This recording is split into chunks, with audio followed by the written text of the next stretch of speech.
Assalamualaikum warahmatullahi wabarakatuh. Perkenalkan, nama saya Nurhalisa dengan NIM D23040057.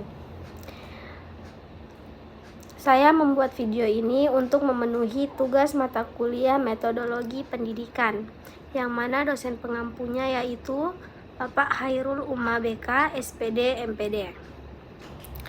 Saya akan menjelaskan tentang skala pengukuran data dan aplikasi Research Rabbit AI.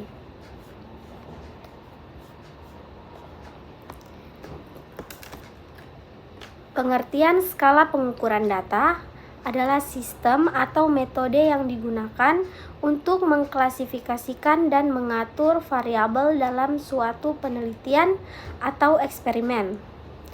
Memahami skala pengukuran data sangat krusial dalam penelitian, karena skala ini memengaruhi proses pengumpulan, analisis, dan interpretasi data.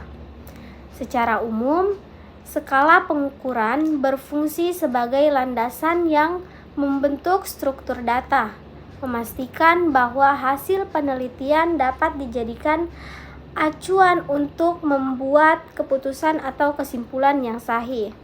Tanpa skala pengukuran yang jelas, data yang dikumpulkan akan sulit untuk dianalisis dan kemungkinan besar tidak memberikan informasi yang berguna.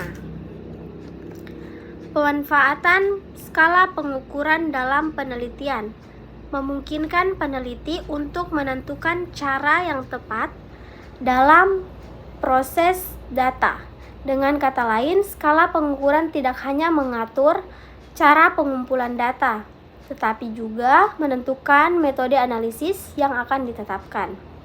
Hal ini sangat penting terutama dalam penelitian kualitatif, di mana data yang dikumpulkan berupa angka dan harus dianalisis menggunakan teknik statistik tertentu.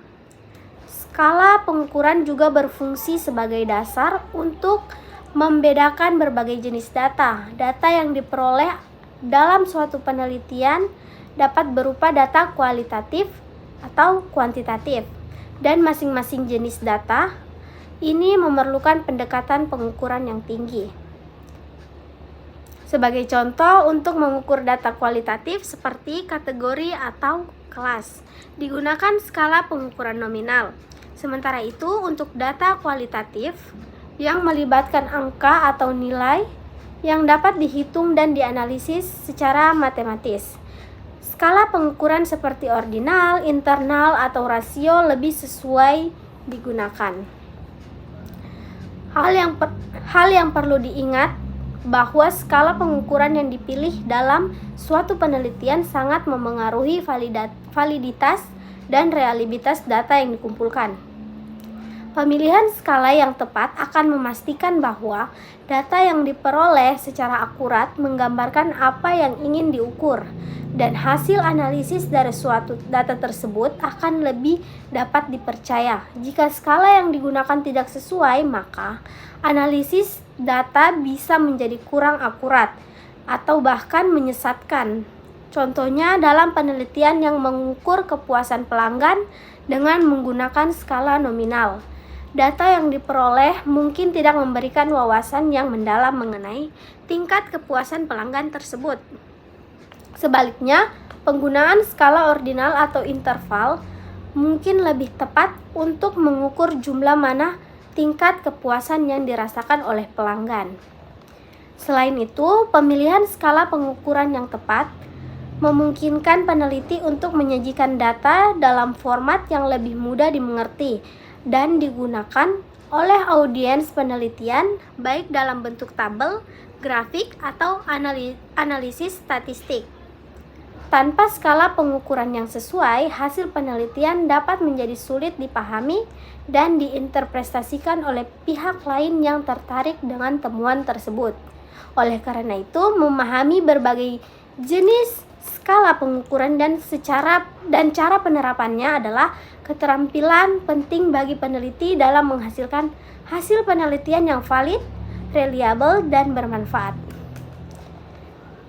Demikian, skala pengukuran tidak hanya berfungsi untuk mengumpulkan data, tetapi juga memberikan struktur yang jelas pada informasi yang diperoleh. Hal ini akan mempermudah pengelolaan dan analisis secara efektif, serta memungkinkan peneliti untuk menarik kesimpulan yang lebih akurat dan tepat. Oleh karena itu, peneliti harus dengan hati-hati memilih jenis skala pengukuran yang sesuai dengan variabel yang diteliti agar data yang diperoleh dapat mendukung tujuan penelitian secara optimal. Kemudian ada skala Likert.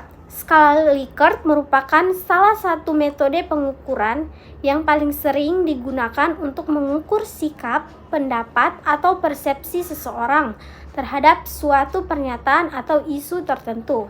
Skala ini pertama kali diperkenalkan oleh ahli psikologi sosial Francis Richard pada tahun 1932. Konsep dasar skala Likert adalah dengan memberikan serangkaian pernyataan yang mencerminkan berbagai sikap atau opini mengenai suatu topik, lalu meminta responden untuk memberikan penilaian berdasarkan tingkat persetujuan atau ketidaksetujuan mereka terhadap pernyataan tersebut.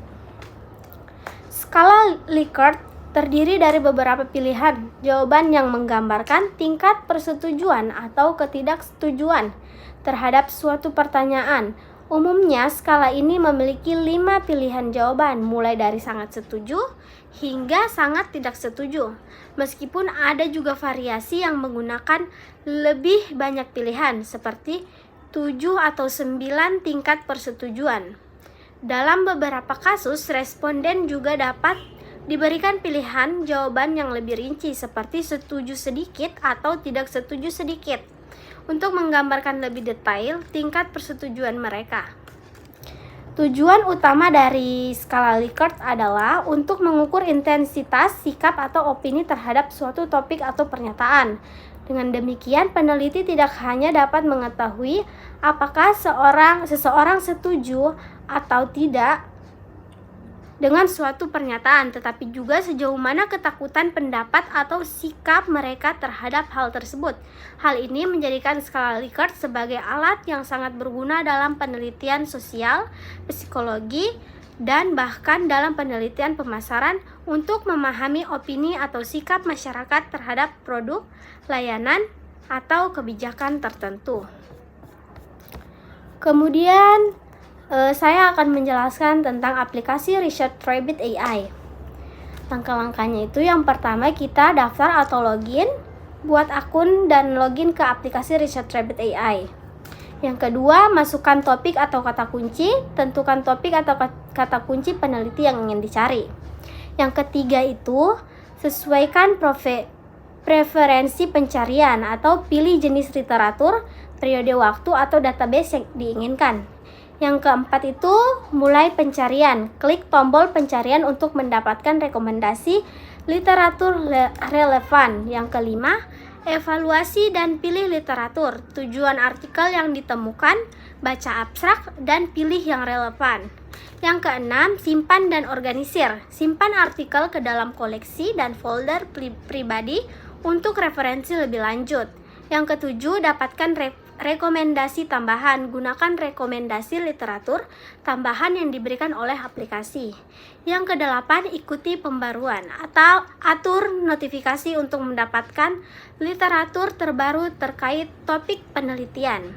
Yang kesembilan, integrasi dengan alat lain atau ekspor dan impor referensi menggunakan alat manajemen kutipan seperti Zotero atau Mendeley. Mungkin itu saja yang dapat saya jelaskan. Lebih dan kurangnya mohon dimaafkan. Saya ucapkan wallahu muwaffiq ila aqwamit thoriq. Wassalamualaikum warahmatullahi wabarakatuh.